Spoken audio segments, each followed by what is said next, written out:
Chapter 1. Born of the Steppes.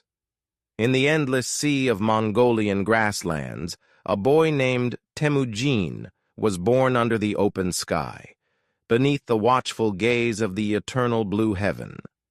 The year was 1162, and the steppes were wild, free, and dangerous. Born into the Borjigin clan, Temujin was destined for greatness. Though the road ahead was strewn with blood and betrayal, his father, Yesugei, was a respected chieftain who believed in his son's potential. Yet when Yesugei was poisoned by rivals, the boy's world shattered. At just 9 years old, Temujin's family was abandoned by their tribe and left to fend for themselves in the harsh wilderness. Temujin learned early the weight of survival. He hunted for food, protected his siblings, and made hard decisions far beyond his years. The bitter lessons of betrayal, hardship, and the cruelty of men planted a deep seed of ambition in his heart. He would not just survive. He would rule.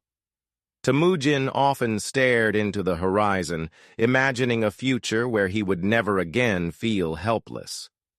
The winds of the steppe whispered legends of warriors and khans, and he swore one day his name would join theirs. He trained tirelessly, forging not just his body, but his will. With only the bow, the horse, and his unbreakable spirit, Temujin began his long climb toward destiny. Chapter 2. Chains and Freedom. As a young man, Temujin's ambition drew enemies. Captured by the Taichi-Yud, a rival clan, he was enslaved, forced to wear a heavy wooden collar. Yet even in chains, his eyes burned with defiance. A sympathetic jailer helped him escape one stormy night, and from that moment, Temujin vowed he would never be bound again. He returned to his scattered family and began gathering allies, one man at a time. He understood loyalty had to be earned, not inherited. While other lords clung to tradition and bloodlines, Temujin promoted men based on merit. Former enemies became his generals. Friends became brothers. He forged a new vision, a united Mongol nation, bound not by clan but by purpose. He married Borte, his beloved and loyal queen, who would later be kidnapped by the Merkit tribe. Temujin's fierce campaign to rescue her showcased his resolve and cunning. With help from allies, including his blood brother Jamuka, Borte was rescued. This event further solidified Temujin's status as a determined and capable leader. After rescuing Borte, Temujin's following grew rapidly. Warriors spoke of his fairness, courage, and vision. Even among his enemies, he was respected. He refused to plunder needlessly, and he demanded discipline. For the first time, the Mongol tribes saw the possibility of unity, a dream that had eluded them for centuries. Chapter 3. Brotherhood and Betrayal. Temujin's closest bond was with Jamuka, his blood brother or Anda. Together, they dreamed of leading the Mongol tribes. But as their following grew, so did their rivalry. Jamuka favored the old ways, empowering the nobles. Temujin, however, believed in equality among warriors. The two clashed in a brutal civil war. In 1187, Jamuka defeated Temujin and gruesomely executed 70 of his captured men. Yet the tide would turn. Years later, in a rematch, Temujin crushed Jamuka's forces. When his old friend was brought before him, Temujin offered mercy. Jamuka refused. "There can be only one sun in the sky," he said. Temujin honored him with a noble death, cementing his image not just as a conqueror, but as a man of principle. Temujin also began forming bonds with powerful allies outside of Jamuka's camp. He gained the allegiance of the influential shaman Kokochu, who declared that the eternal blue sky had destined Temujin to rule. This spiritual endorsement gave Temujin a divine aura and swayed many uncertain tribes to his side. The decisive victory over Jamuka allowed Temujin to rise as the dominant force among the Mongols. He began holding grand assemblies called Kurultai, where tribal leaders gathered to discuss governance and strategy. He introduced his code of laws Yasa, binding the tribes under a single rule of law, curbing feuds and promoting justice. Slowly, the patchwork of clans began to beat as one heart. Chapter 4. The Birth of Genghis Khan. In 1206, after years of warfare and political maneuvering, Temujin was declared Genghis Khan, the universal ruler. On the banks of the Onan River, under the eternal blue sky, the Mongol nation was born. The tribes, once fractured and warring, now rode under one banner. Genghis Khan's laws, the Yasa, brought order and discipline.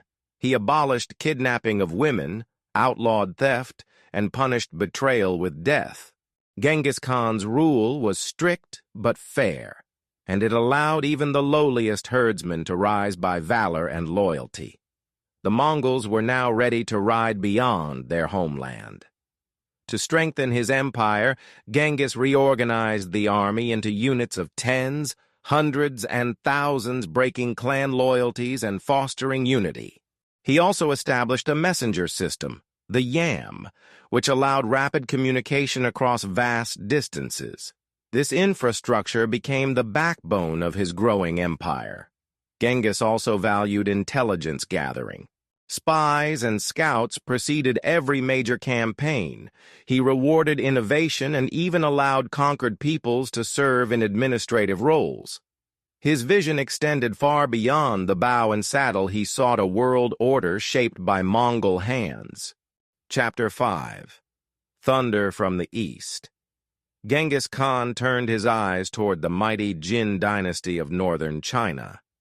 With siege engines copied from captured Chinese engineers and cavalry unmatched in speed, the Mongols waged war like a storm. Cities that resisted were annihilated. Those that surrendered were spared. His army of horsemen moved with terrifying precision, no baggage trains, only what they carried. Their discipline, mobility, and communication allowed them to defeat larger and richer armies. In 1215, Beijing fell. The world began to whisper of a scourge from the east. But the conquest was not merely about destruction. Genghis Khan learned from his adversaries. He incorporated scholars, doctors, scribes, and engineers into his service.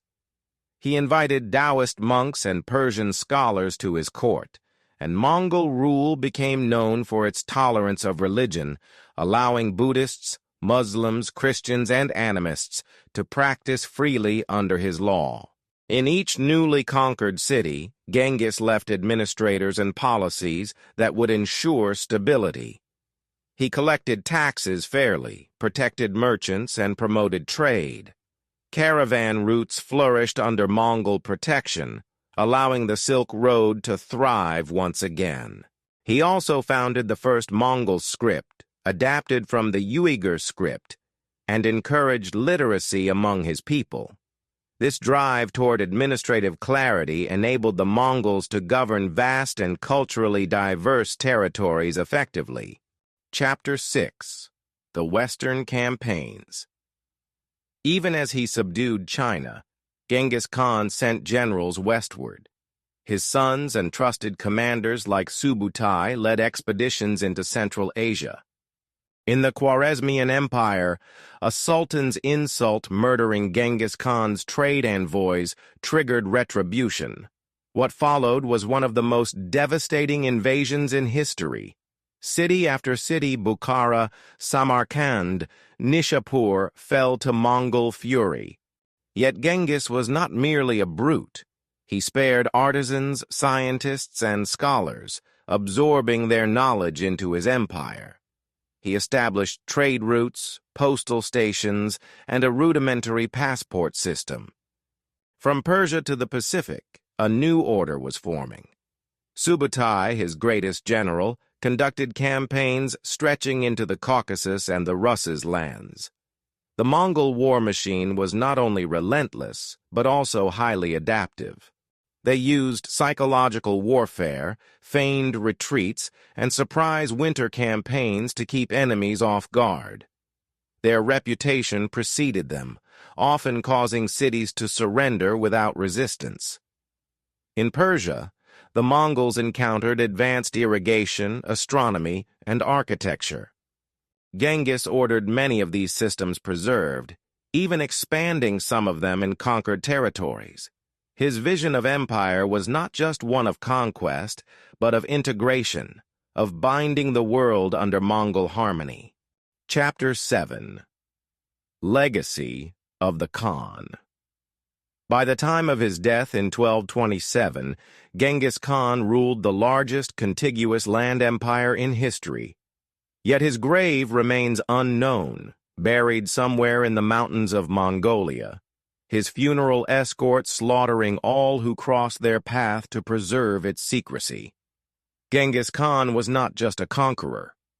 He was a lawgiver, a unifier, a visionary. His descendants expanded the empire further, reaching Europe, the Middle East, and South Asia. The Pax Mongolica he created allowed for trade, science, and ideas to flourish. Though millions died in his campaigns, millions more lived under the stability he forged. His legal reforms, infrastructure, and commitment to meritocracy laid the groundwork for a multicultural empire.